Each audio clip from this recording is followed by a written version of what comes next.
My name is Clara. I am 34 years old. I live in Boston, Massachusetts. I am the mother of two sweet daughters. Their names are Lily and Eva. They are my whole heart. They are my entire world. I live for them. I breathe for them.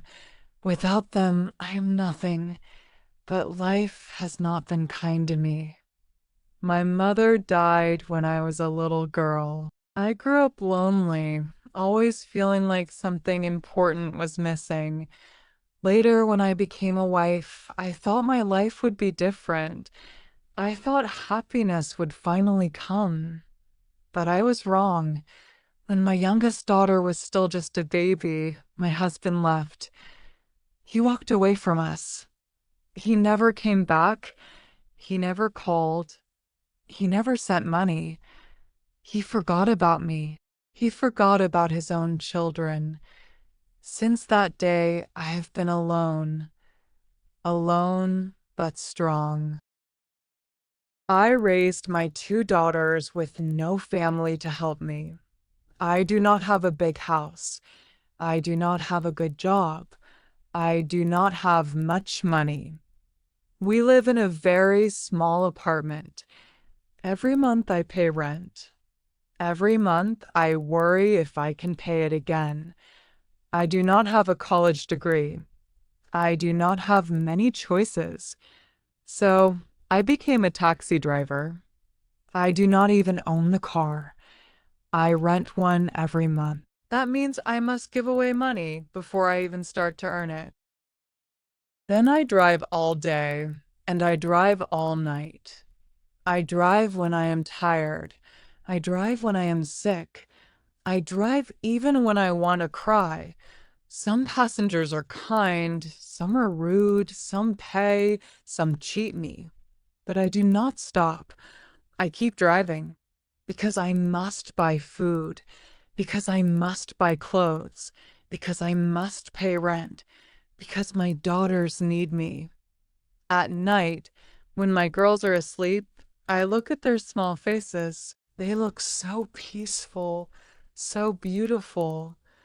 I touch their hands. I kiss their foreheads. I whisper, I love you. I will never give up. I want to give them the life I never had, but life is hard. One cold evening, I was driving my daughters home. The sky was black. The rain was heavy. The streets were icy. The heater in the car did not work well. Mama, I'm cold, Eva whispered. She was only 5. I know, my love, I said softly. We will be home soon. I held the wheel tight. My hands were shaking. The road was empty. The streetlights were dim. And then, suddenly, a bright light, a loud crash, a terrible pain, and then nothing. When I opened my eyes, I saw a white ceiling. I smelled medicine. I heard machines beeping. I was in the hospital. My body hurt everywhere. My head was heavy. My arms were weak. Then I remembered the accident. My daughters. Where were they? I tried to speak. My voice was dry. Lily. Eva, I whispered. A nurse came close. She held my hand. Don't move too much, she said kindly. You were in a bad accident. My daughters, I whispered again. Where are they? The nurse smiled gently. They are safe. They are here. Tears filled my eyes. A few minutes later, the door opened. 2 small figures ran into the room. Mama, they cried. They hugged me, kissed me, held me. I cried too. I held them as tightly as I could. Then the doctor came in. His face was serious. "You have a broken leg," he said. "You need surgery. You need time to heal." Panic filled my heart. "But I have to work," I said. "I have to pay rent. I have to take care of my daughters." The doctor shook his head. "You need rest. If you don't rest, you will not heal." Then I remembered something even worse. The car. The rented car was destroyed. The owner wanted $10,000. I had nothing. No money, no savings, no hope. I covered my face with my hands and cried. My daughters cried too. The next day, something happened that I never expected. My story spread on the internet. People read about me. They saw pictures of my daughters. They felt my pain, and many kind strangers sent money.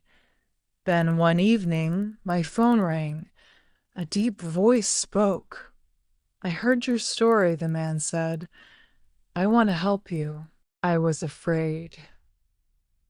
"Who are you?" I asked. "You will see soon," he answered. 2 days later, a group of people came to the hospital. They brought flowers. They brought warm clothes for my daughters. Then a young man walked in. He had kind eyes. He smiled at me. He sat next to me. "You don't know me," he said, "but I know you." "Why do you want to help me?" I asked, confused. He smiled gently. "Because I can." I cried. I had no words. Days later, something unbelievable happened. The young man and his team paid all my hospital bills. I didn't have to worry anymore. But that was not all. One afternoon, they took me and my daughters to a new place. It was a big, beautiful house. "This is for you," they said. I stared at them. "For me?" "Yes," they said, "for you and your daughters." I fell to my knees. I cried and cried. My daughters cried too.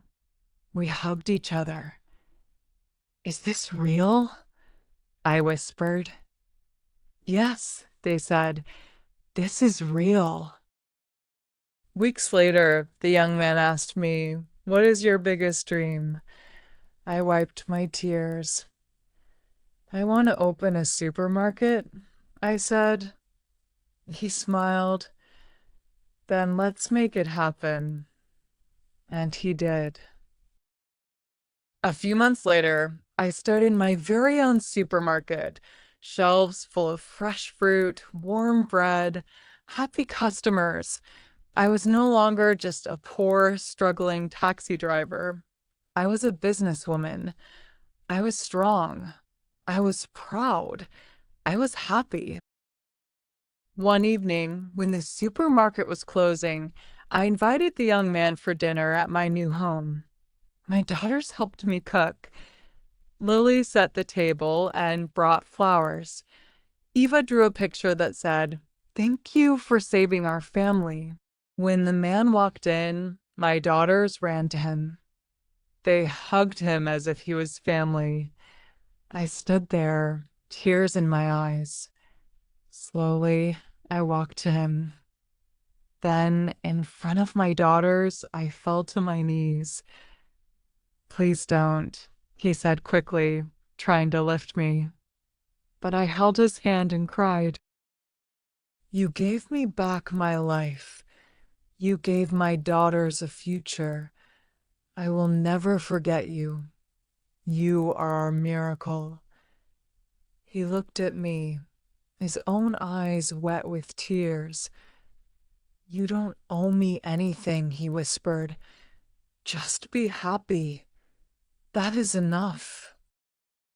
That night, My daughters and I prayed for him. We prayed that God would bless him the way he blessed us. Today, I wake up every morning in my new home. I kiss my daughters. I open my supermarket. I smile at life again, all because of one kind man, because of one miracle. And I will never forget, no matter how hard life gets, kindness and hope can change everything. If this story touched your heart, then like, comment, and share. Don't forget to subscribe for more inspiring stories.